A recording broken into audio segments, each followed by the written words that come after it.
ഒന്ന് ബേജാറാവാതിരുന്ന. ഞങ്ങള് പോയിട്ട് ഇപ്പൊ 2 മാസമായി.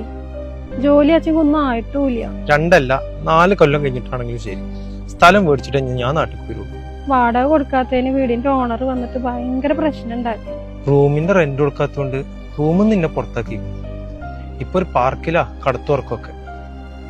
പിന്നെ ഈ വിസിറ്റിംഗ് വിസ ആയതുകൊണ്ട് അത്ര പെട്ടെന്ന് ജോലി കിട്ടും തോന്നുന്നില്ല. നാളെ ഒരു ഇന്റർവ്യൂ ഉണ്ട്, നോക്കട്ടെ. കുട്ടി എവിടെ? എന്നാ ശരി കേട്ടോ, ഞാൻ പിന്നെ വിളിക്കാം. അസ്സലാമു അലൈക്കും. എംബസിയിലത്തെ മിനിസ്റ്ററിയത്തെയും പേപ്പറൊക്കെ റെഡി ആയിട്ടുണ്ട് കേട്ടോ. ഇന്ന് രാത്രി 8 മണിക്കാണ് ടിക്കറ്റ് വരുന്നത്. നാട്ടിൽ വിവരം അറിയിച്ചിട്ടില്ലെങ്കിൽ ഒന്നും അറിയിക്കായിരുന്നില്ലേ? സതീഷേ, എന്തായി കാര്യങ്ങൾ? എംബാമിങ് നടന്നുകൊണ്ടിരിക്കുക. ഉച്ചയോടുകൂടി റെഡി ആവുമായിരിക്കും.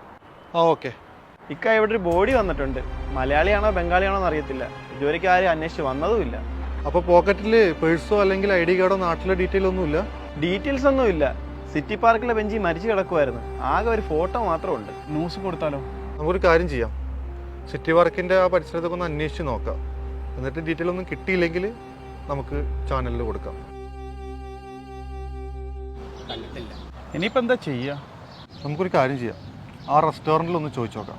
ഹലോ, ഈ ഫോട്ടോയിലുള്ള ആളെ പരിചയമുണ്ടോ? ഇയാളിവിടെ സ്ഥിരമായിട്ട് ഭക്ഷണം കഴിക്കാറുണ്ട്. 2-3 ദിവസമായിട്ട് കാണുന്നില്ല. റൂം എവിടെയാണെന്നൊന്നും അറിയില്ല. ഇയാളുടെ നാട് എവിടെയാണെന്ന് വല്ലതും അറിയോ? പാലക്കാട് ആലത്തൂർ എന്നാ പറഞ്ഞിരുന്നത്, വേറൊന്നും അറിയില്ല. എന്നാ ശരി, ഓക്കെ. നമ്മുടെ പ്രശാന്ത് പാലക്കാട് ആലത്തൂരല്ലേ? അതെ അതെ. അവനൊരു ഫോട്ടോ ഒന്ന് അയച്ചു കൊടുത്തിട്ടേ ഇയാളുടെ കോൺടാക്ട് ഡീറ്റെയിൽ കിട്ടുമെന്ന് നോക്കി നോക്ക്. ഹലോ പ്രശാന്തേ. ആ പറയടാ. ഞാൻ ഒരു ഫോട്ടോ അയച്ചിട്ടുണ്ട് നിന്റെ വാട്സപ്പിൽ. അതൊന്ന് സെർച്ച് ചെയ്തിട്ടേ എനിക്ക് അതിന് കോൺടാക്ട് ഡീറ്റെയിൽസ് ഒന്ന് തരണം. ഓക്കേടാ. सैलरी मिलेगा, मैं पैसा मुल्क भेजेगा. ओके ठीक है, टेंशन नहीं लेने का. ബൈ. 1 मिनट रुको. ये आदमी में इधर देखा? नहीं देखा. ആ എടാ, നീ പറഞ്ഞ ആളെപ്പറ്റി ഞാൻ അന്വേഷിച്ചിരുന്നടാ. അമീർ എന്ന പേരാളുടെ. ഭാര്യ ഒരു മോളും ഉണ്ട്. പിന്നെ വാടക വീട്ടിലെ താമസം. പ്രണയവിവാഹമായിരുന്നു. അവർ കുടുംബക്കാരായിട്ട് അത്ര രസത്തിലല്ല. ഭാര്യയുടെ കോൺടാക്ട് നമ്പർ ഞാൻ വാട്സപ്പ് ചെയ്തിട്ടുണ്ട്. ഓക്കേടാ അപ്പോൾ. ഓക്കെ. Hello, hello. അമീറിന്റെ വൈഫാണോ? അതെ. ഞാൻ പറയുന്നത് കേട്ടിട്ട് നിങ്ങൾ ബേജാറാവരുത്.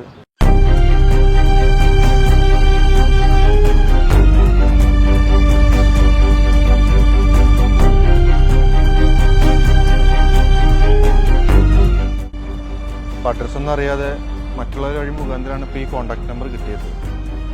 വിവരം അറിയിക്കാൻ വെച്ചിട്ട് വിളിച്ചതാണ്. എന്താ നമ്മൾ ചെയ്യേണ്ടത്?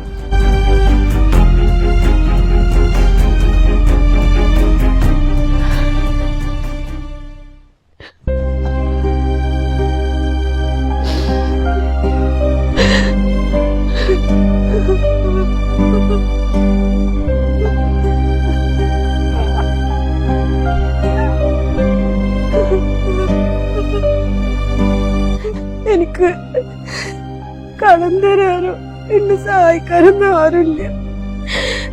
അവരുടെ കൊണ്ടാൻ ഇങ്ങനെ പൈസ ഒന്നുമില്ല.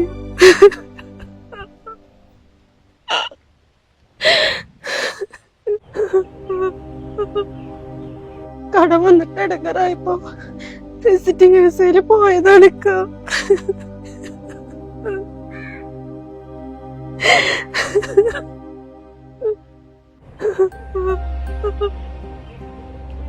എന്നെ സഹായിക്കാനൊന്നും ആരുമില്ല. ഞാൻ അവിടെ എന്നെ മറവ് ചെയ്തോളി. എന്റെ മോള് സ്കൂളിൽ പോയിക്കുക. അവളോടൊന്ന് ഞാൻ സമ്മതം ചോദിക്കട്ടെ? നിങ്ങളെ കുറച്ച് കഴിഞ്ഞിട്ട് വിളിക്കോ? അവളുപ്പല്ലേ? ഓ ശരി.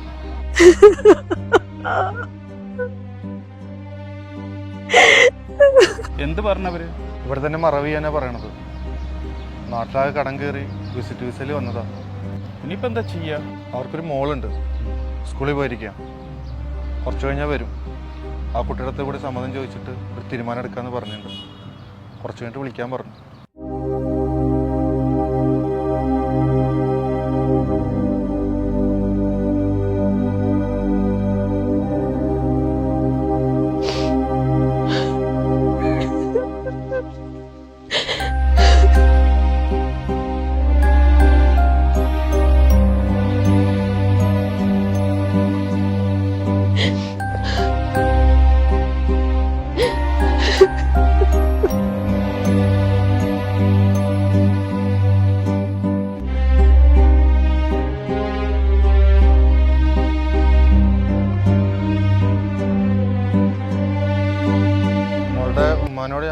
കാര്യങ്ങളൊക്കെ പറഞ്ഞിരുന്നു. പനെ നാട്ടിലേക്ക് കൊണ്ടുവരണ്ടെന്ന് അമ്മ പറഞ്ഞത്. മോളോടും കൂടി സമ്മതം ചോദിച്ചിട്ട് ഒരു തീരുമാനം എടുക്കാൻ പറഞ്ഞു. എന്റെ ഫ്രണ്ടിന്റെ വീട് പണിക്ക് വേണ്ടി മിസ് പൈസ പിരിവിട്ട്, അതുപോലെ ഞാൻ മിസ്സിനോട് പറഞ്ഞ മിസ് പൈസ പിരിവിടും, അപ്പൊ ഞാൻ ആ പൈസ ഗൾഫിലേക്ക് തരാം. അപ്പൊ എന്റെ ഉപ്പാനെ നാട്ടിലേക്ക് കൊണ്ടുവരുമോ?